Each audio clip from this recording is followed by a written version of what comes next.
Tonight on TBN, new leaders. After record turnout in the 2021 co-chair election, 2 rising seniors are set to take the podium next year. We talk with them exclusively on the show. Flower Fun. As the weather warmed up, Mish held its annual Carnations fundraiser, which was once again a big success. And Masters Might, the story of one member of the Board of Trustees who's capping off an incredible 50-year tenure on the board. All this and more, next. Good evening and welcome into the Tower Broadcast Newsroom. I'm Logan Schijano and we're following the latest news. Well, this is it. We're just a few days left from when the class of 2021 will walk down the steps of Graduation Terrace and say goodbye to Masters one final time. But as me and my classmates go off to college next year, we know that Masters will be left in good hands, including our new co-chairs for the 2021-2022 school year. TBN's Tim Mathis had a special opportunity to sit down exclusively with Annie Fabian and Caleb Jakes to talk about their plans and aspirations for next year. I'm here with the newly elected co-chairs for the 2021-2022 school year to talk about their goals for the upcoming year. Welcome, Annie and Caleb. Congratulations on winning this election. Thank you. So to start off, individually first, what was it that made it so you guys decided to run in this election? What inspired you? So I think that one of the main reasons that I decided to run, I've been really involved in student government and just overall proposals and things in executive committee since I was a freshman. But I think that the reason why I ran for this position specifically was because I found that, the higher up a position you have, the more you meet with administrators, kind of the more say that you have almost, the more influence. You really get a lot of face-to-face meetings and time with the administration. Sophia Viscarello, one of our current co-chairs, has talked to me about this. And I thought that was a really great way to get some of my ideas, progressing a little faster. Some of those we'll talk about later on, but what about you, CJ? Well, to be clear, I wasn't going to run. For a few weeks before the election, I was in between running for this position or class president. And the main reason I was going to run for class president was just so I could speak at graduation and sort of have that impact as we left. But I had a conversation with a friend of mine, and what he really asked me was, why can't I take my position as class president and sort of change that outlook? Because being a co-chair has a wider influence and impact over the entire student body. He was like, why don't you just try to do that, change the culture of the school, do something on a bigger level? And that sort of hit me, and that's why I was like, you know what, I'm just going to take this shot and I'm going to go for co-chair this year, try to leave a mark or a legacy, and that's where we are today. Mm-hmm. And Anna, you sort of mentioned how, being in prior positions, you realized that you want to have more of an influence. Mm-hmm. Do you think that maybe, this past year that we've had with all the social justice issues that have arisen and various topics sort of surrounding that within our school sort of started to become more spoken about? Do you think that had any influence on you being interested to run? Yeah, definitely. CJ and I have talked about this many times. Our biggest focus for the coming year is going to be matters of diversity, equity, and inclusion. So one of the things that I actually started working on before I even decided to run was a DEI orientation day at the beginning of the school year to do just training and some empathy exercises. And I realized that as co-chair, I would have a lot more resources to get that done and continue it on moving into the next year. Yeah, and I guess continuing Annie's point about diversity, equity, and inclusion, I was already doing things like that before with my program scheme, students of color, empowering excellence and mentorship, right? And so in that, I've already learned sort of the basis of mentorship, what that means to teach others, to go in a certain direction or how to guide them in a certain path. And sort of, I guess, continuing that is putting that on a bigger scale. Being a co-chair, you have a lot of influence. You see everybody in morning meeting. You have the sort of power to control how the day moves. And you also have the power to educate others, too. Mm-hmm. And you guys have both sort of had prior positions in both student government and different clubs that you mentioned. So what are some things that you have done in those things that you really think have impacted the smaller sort of culture, either through a grade or through a small community, Like, what are some things that you've done in those groups that you think could really be applied here? I would say specifically with my program, one of the things we focused on in our workshop was goal setting. That's the basis of how you get things done. You're writing it down. You're writing why it's important, how to achieve it, what are the steps you're gonna, take to get to where you want to be. And starting from a smaller basis in that group, we can definitely put that on a wider basis and sort of teach the community how to do that, because it can help everyone in reaching their own goals and the success level that they want to be at in the future. Also in diversity ambassadors, we talk about so many things that I feel like the rest of the student body doesn't, about issues within the school and changes that we want to make. And that just helps my outlook daily become more oriented in positive change. So I would definitely say the diversity ambassadors has had the biggest effect on me in that way. Yeah, and obviously you guys as co-chairs will have an incredible platform to speak to the community during morning meeting. But this past year, I think a lot of students sort of became less interested in morning meeting, either because it was remote or maybe because everybody couldn't be in the theater. So for the upcoming school year, what do you think what are some steps you guys could take to maybe get more of the community invested in morning meeting once again? We have so many plans. Tell them, Caleb. Well, to start off, even when I did my speech, a call and response with a good morning. That's a simple thing that we'll definitely be doing at every morning meeting in terms of engagement with the community and just getting them set that we are here together, we are one, we are present with each other. And then I guess on top of that, I left an encouraging message today about, making happiness a landmark. So wherever you go, you're leaving happiness, you're making it and making the joy in your heart, And so I guess continuing that and building a culture that surrounds positivity on a daily basis, I think is one of the main reasons why people will start loving morning meeting and start coming to it, because they know they'll probably get a good message.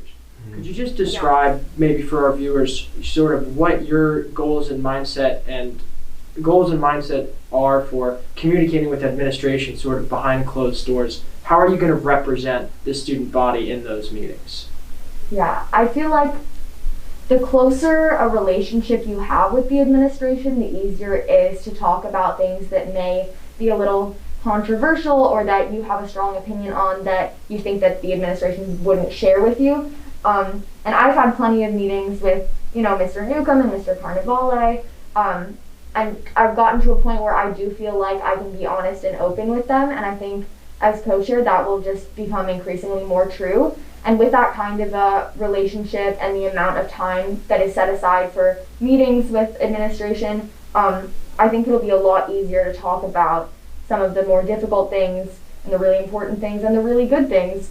And we can get a lot done with a more open and honest conversation. Yeah, and just continuing that, it also takes, in terms of the student voice and the student body, it takes the students, So I guess in this year, we're also encouraging a lot of people to be active in the things that we're trying to do, especially with DEI and in all other spaces too. But, just to make sure that your voice is heard, say something. Tell us what you feel. How do you feel about this plan or that plan? What do you think about this? It takes us knowing for us to make a change. And I feel like once we have a lot of people saying something, the administration's got to hear it. They got to do something, because a majority of the people in the school that they're at, are saying that a change needs to happen or something needs to be done. And I feel like you can't ignore that sort of cry. You can't ignore that sort of ask for a change, and you just can't do that. Mm-hmm. And you sort of just mentioned how more students need to sort of get engaged, and you talked about before how conversations from diversity ambassadors to executive committee can be very different. So do you think that would you encourage more people to get engaged with the executive committee and come to meetings and sort of share their voice there?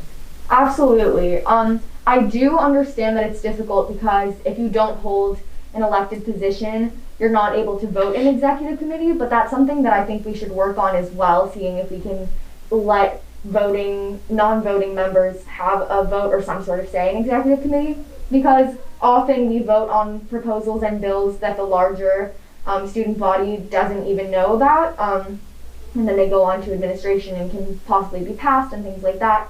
But I think a larger showing would be really, really helpful in getting a better representation of what the students really want.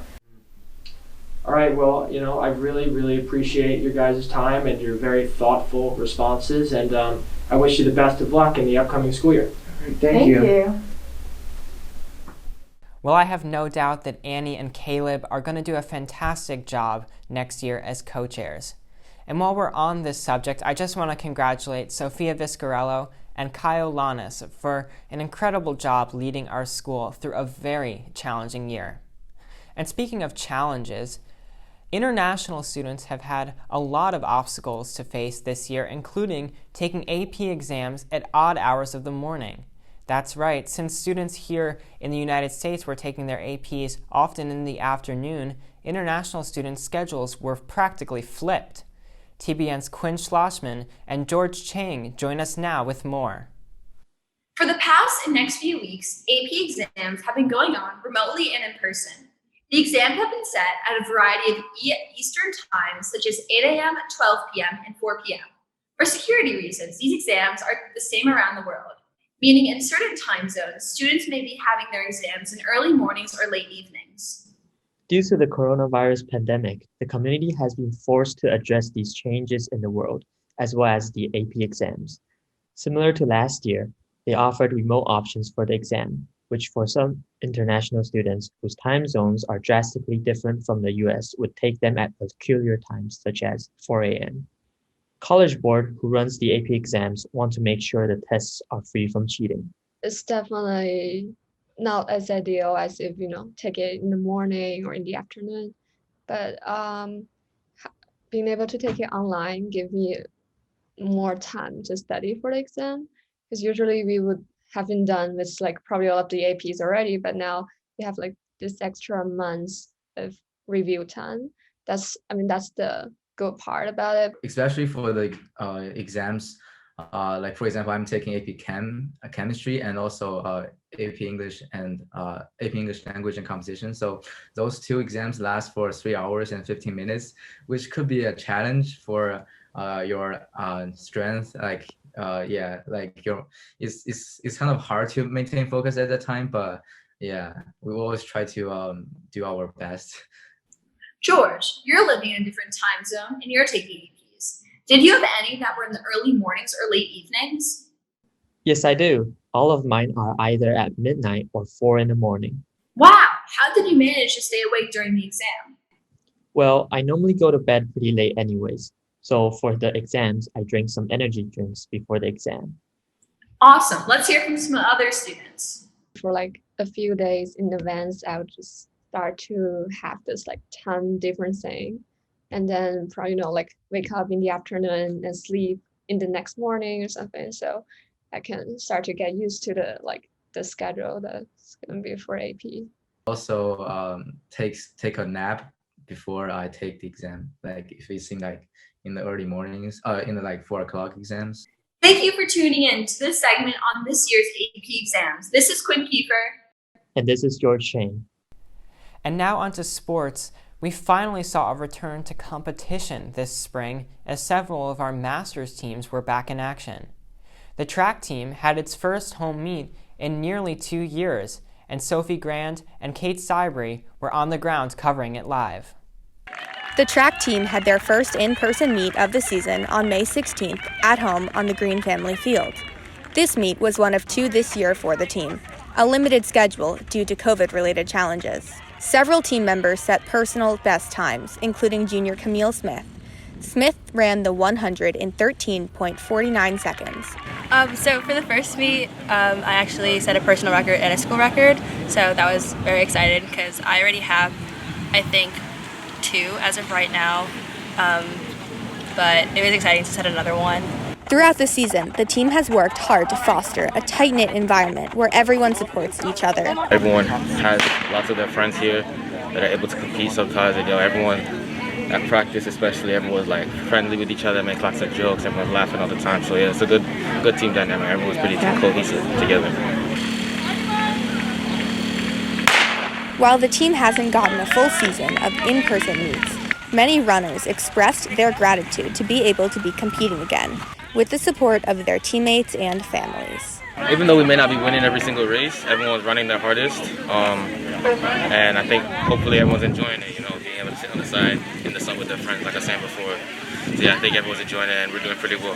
I haven't run like a track meet or anything in like 1.5 years, so it's definitely like really weird getting back into it, but I'm like super glad that we're able to, and just that everyone's like here today, it just feels really great to like have our work paying off. Sophie Grand, TBN, the Masters School. And before we move on, I do want to take some time to congratulate 3 of my friends and fellow seniors, Allie Koziards, Eliza Abity, and Brooke Tatarian, who had their signing ceremony earlier this week, as they will move on next year to continue their athletic dreams at the collegiate level, with Brooke and Allie playing basketball and Eliza playing tennis. Congratulations to you all. And up next, in a year of hardship, stress, and uncertainty, Masters Community Service Initiative MISH helped brighten people's days this spring as they held their annual Carnations fundraiser on the Quad. TBN's Sabrina Wolfson and Rowan McWhinney have the story. This past April, MISH organized a carnation sale to raise money for Jonestown in Mississippi. This is an organization we've been partnering with for so many years. We used to have trips to Jonestown. We have a really close relationship with the organization, so all the money will be going directly there. Students could buy carnations online or in person in the dining hall during lunch over a 2-week period. MISH sold the flowers for $3 if students wanted to buy one and $5 if they preferred 2. Additionally, they could add a note to the person that they were sending the flowers to. However, because last school year got cut short, MISH was unable to hand out the carnations bought that year, so they added last year's notes to this year's. It made me feel very appreciated and loved and supported in the Masters community. On the 6th of May, MISH put 4 different tables on the Quad, organized by last name. There, students could go and pick up their flowers along with their notes from this year and last. For like a private school environment where a lot of us are very fortunate to have all the things that we need, for us to be raising money for people who are less fortunate than us and really do need the help, it's the least we can do to help them out. And we get these really pretty flowers in return, so I see no reason why we shouldn't do this. This has been Sabrina Wolfson and Rowan McWhinney for TBN. And finally tonight, just a really remarkable story of someone who's dedicated more than 50 years to the well-being of the Masters School. As you know, the school was founded and run by Eliza B. Masters in conjunction with her sister Sally Masters. They had a younger brother, Frank Masters, whose grandson is Edgar Masters. Edgar has been a board member here at the school since the 1970s, and he's stepping down at the end of this school year. I had the privilege of meeting him and discussing his time on the board, the history of the school, and the change that he's seen over time. Nestled in the rolling hills of upstate New York is majestic High Valley Farm, the residence of longtime Masters trustee Edgar Masters. He's the great-grandnephew of the school's founder, Eliza B. Masters, and he's stepping down from his position on the board at the end of this school year after a remarkable 50-year tenure. We visited Masters' 800-acre property in Copake Falls to discuss his time serving the school, Masters' traditions, history, and change over the past half-century. While Masters did not attend the school, as it was an all-girls one at the time, he was inspired by his father to preserve his family's legacy at Masters. He was a man of many interests, did a variety of things, but the one thing that he did do that really appealed to me was his involvement with the Masters School. And I went to him and said, "Dad, when you're ready to retire from the board, could I be considered to be a member of the board?" And he picked right up on that, and for the year before I became a trustee, he had me join his Buildings and Grounds Committee, which introduced me to the school and how it functioned at the trustee and committee level. And then he chose to retire from the board, and in May of 1971, I became a trustee. During his tenure, Masters oversaw great change, including the introduction of co-education in the mid-1990s. Masters himself was recognized as an honorary graduate of the first co-ed class in 1998. In the mid-90s, the graduating class was at most maybe 35 students. So almost 4 times that number. Yeah. Next Saturday. That's a big change. Yeah. And I think it's a good change. Why have you been on the board for so long? You know, you could have walked away, you could have, you know, stopped a long time ago. Why has it been such important work for you? Well, in a way, the school is a family legacy. And for me, I think it's been, I've sort of probably, without saying it really, I've looked at it as my legacy. That makes it a little more personal than I think it should be, but I suspect that that's been a driving force for my involvement with the school. I've done it because I really have enjoyed the process. I'm not an educator.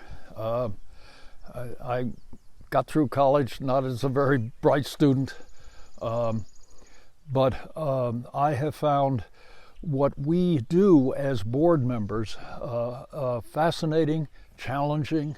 It is a give and take process, but for me it's been just a great pleasure and just plain fascinating. And I've loved every moment. And to be honest, I'm going to miss it. You know. Yeah. So, but the years are marching on. Yeah. Yeah. So why was it time to step away at this point? Well, there are a couple of reasons. I think I have done it, I guess, long enough, and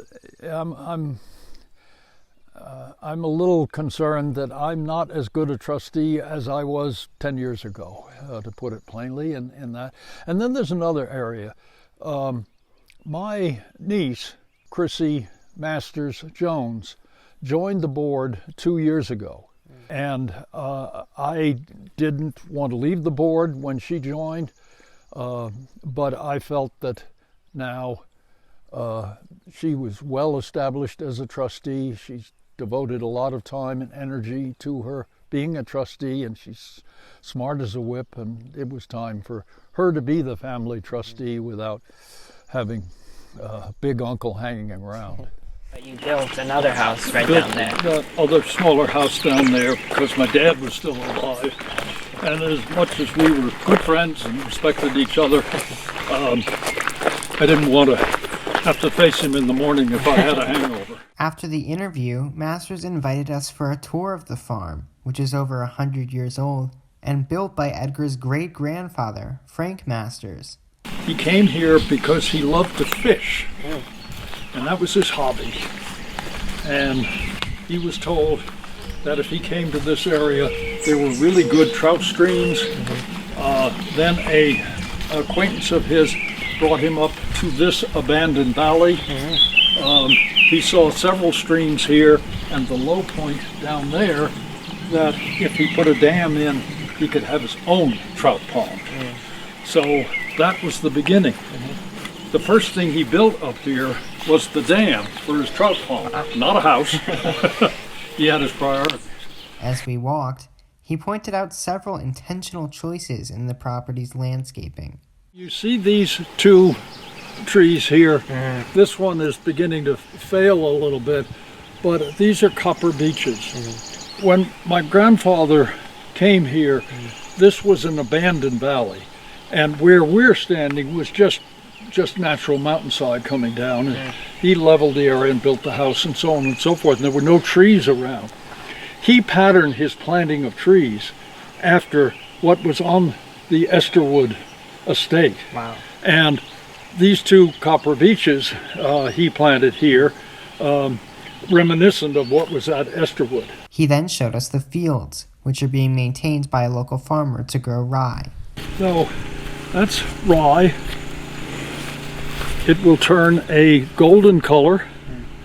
Each one of these little ones with a beard on it, call it what you will become a kernel of rye.